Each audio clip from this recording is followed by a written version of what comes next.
एक सवाल पूछिए खुद से, आज सुबह आपने जो खबर पढ़ी, जो ब्रेकिंग न्यूज देखी, क्या वो सच था या किसी ने चाहा कि आप उसे सच माने? भारत में हर रोज करोड़ों लोग टेलीविजन खोलते हैं, हर रोज अखबार उठाते हैं, हर रोज यूट्यूब और व्हाट्सएप पर खबरें देखते हैं, लेकिन बहुत कम लोग यह सवाल पूछते हैं, मीडिया काम किसके लिए कर रही है? नमस्कार दोस्तों, मैं आपका दोस्त और आप देख रहे हैं पॉलिटिकल त्रिनेत्र, वो तीसरी आंख जो वो दिखाती है जो बाकी दिखाना नहीं चाहते हैं। आज का विषय है भारत की मीडिया, चौथी स्तंभ या सत्ता का माई। सबसे पहले हम बात करते हैं कि आखिर इस विषय की जरूरत क्यों है, ये सवाल क्यों जरूरी है। दोस्तों, लोकतंत्र में चार स्तंभ होते हैं, विधायिका, कार्यपालिका, न्यायपालिका और मीडिया। इनमें से पहले तीन स्तंभ संविधान में लिखे हैं, लेकिन मीडिया जो चौथी स्तंभ कही जाती है, वो नैतिक जिम्मेदारी है। यह वादा है जनता से। यह वादा क्या है? यह वादा है हम सत्ता के सामने सच बोलेंगे, हम आम आदमी की आवाज बनेंगे, हम जनता को बताएंगे कि उनके नेता, उनकी सरकार उनके साथ क्या कर रही है। Power without accountability is टायरेनी। जब मीडिया ही सत्ता का हथियार बन जाए तो जनता अंधी हो जाती है। आज हम इसी सवाल पर जवाब ढूंढेंगे, तथ्यों के साथ, इतिहास के साथ और उन उदाहरणों के साथ जिसको शायद आपने नहीं सुना होगा। भारत की रैंकिंग 180 देशों में 151वें नंबर पे आती है। किसके मामले में? प्रेस फ्रीडम इंडेक्स 2025 की हम बात कर रहे हैं। में सबसे ज्यादा TV channel, 900 plus TV channel, 30,000 crore सरकारी विज्ञापन मीडिया की सबसे बड़ी कमाई है।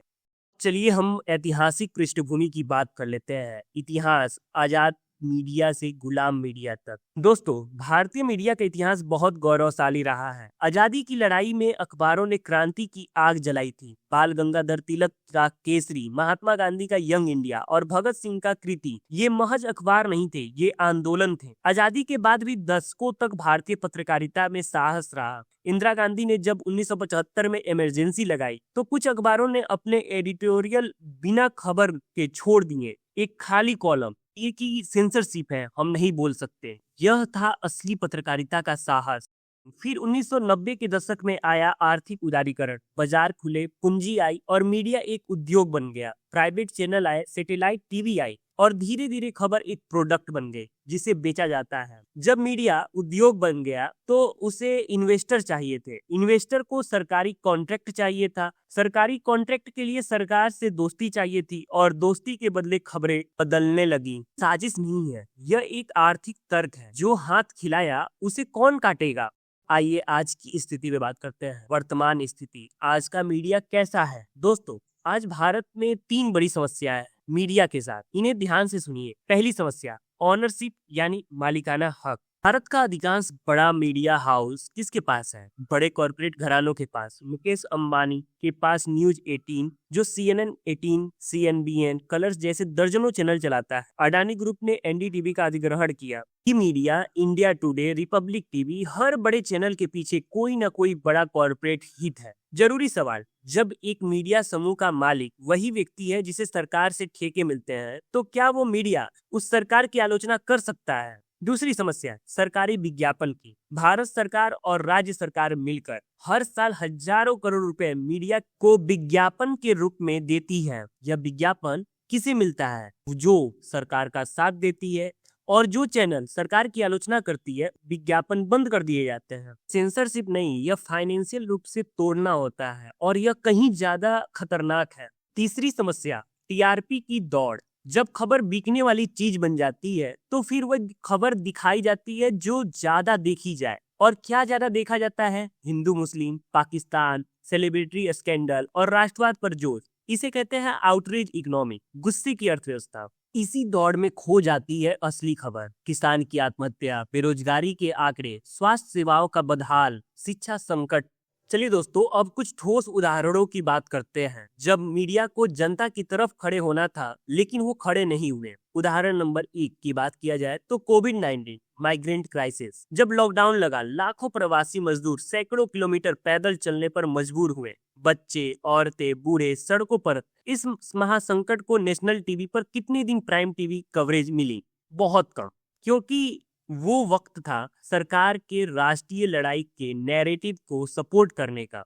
Front line, the wire, scroll जैसे इंडिपेंडेंट डिजिटल प्लेटफॉर्म ने माइग्रेंट क्राइसिस को विस्तार से कवर किया, लेकिन मेन स्ट्रीम टीवी चैनल ने ज्यादातर वक्त क्लैप फॉर कोरोना वॉरियर्स जैसे सरकारी प्रोग्राम को भव्यता से दिखाया।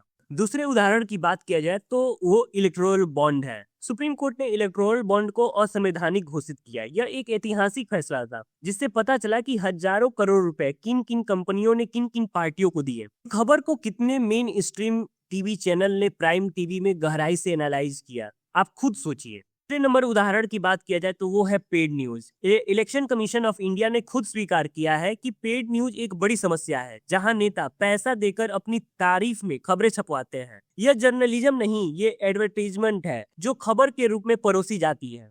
जब खबर और विज्ञापन में फर्क न रहे तो पाठक को कौन बचाएगा। पार्ट 6 में हम बात करते हैं उम्मीद की किरण। असली पत्रकारिता अभी भी जिंदा है। लेकिन दोस्तों, मैं यह नहीं कहना चाहता कि सब खत्म हो गए हैं, क्योंकि अगर ऐसा होता तो हम यह वीडियो नहीं बना पाते। आज भी भारत की कुछ ऐसे जर्नलिस्ट हैं जो जान जोखिम में डालकर सच बोल रहे हैं। रवीश कुमार ने एनडीटीवी जैसे बड़े प्लेटफॉर्म पर रहते हुए सत्ता से सीधा सवाल पूछा और उन्हें रोमन मैसेसेस अवार्ड मिला, लेकिन अंततः उन्हें एनडीटीवी छोड़ना पड़ा। Digital platform the wire, news laundry, scroll, the Quint, article 14 जैसे इंडिपेंडेंट आउटलेट जनता के सब्सक्रिप्शन और डोनेशन से चलते हैं। ये किसी कॉरपोरेट के दबाव में नहीं, यह एक नई उम्मीद है। न्यूज लॉन्ड्री जैसे प्लेटफॉर्म का सब्सक्रिप्शन मॉडल यह साबित करता है कि अगर जनता चाहे तो इंडिपेंडेंट जर्नलिज्म को जिंदा रखा जा सकता है, बिना किसी सरकारी या कॉरपोरेट मदद के। और इसलिए यूट्यूब पर आप जैसे दर्शक और हम जैसे क्रिएटर का होना जरूरी है, क्योंकि यहाँ एल्गोरिदम है लेकिन कोई मालिक नहीं।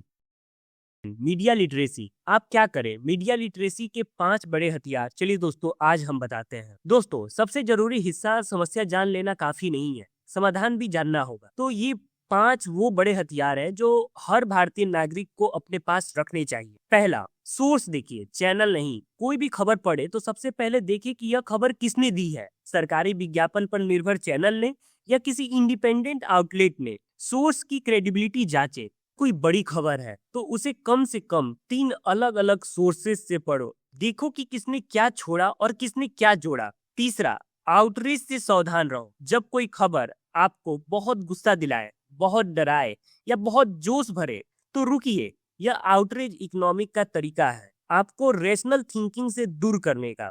Fact checker, alt news, Bloom live, fact checker .in, ये हिंदी और अंग्रेजी दोनों में फैक्ट चेक करते हैं। व्हाट्सएप पर आई कोई भी शॉकिंग खबर शेयर करने से पहले एक बार इन्हें चेक जरूर करें। पांचवा, इंडिपेंडेंट जर्नलिज्म को सपोर्ट करें। अगर कोई आपको लगता है कि कोई आउटलेट अच्छा काम कर रहा है तो उसे सब्सक्राइब करें, डोनेट करें, शेयर करें। पैसा और अटेंशन, यही 2 ऐसी चीजें हैं जो जर्नलिज्म की दिशा तय करती हैं।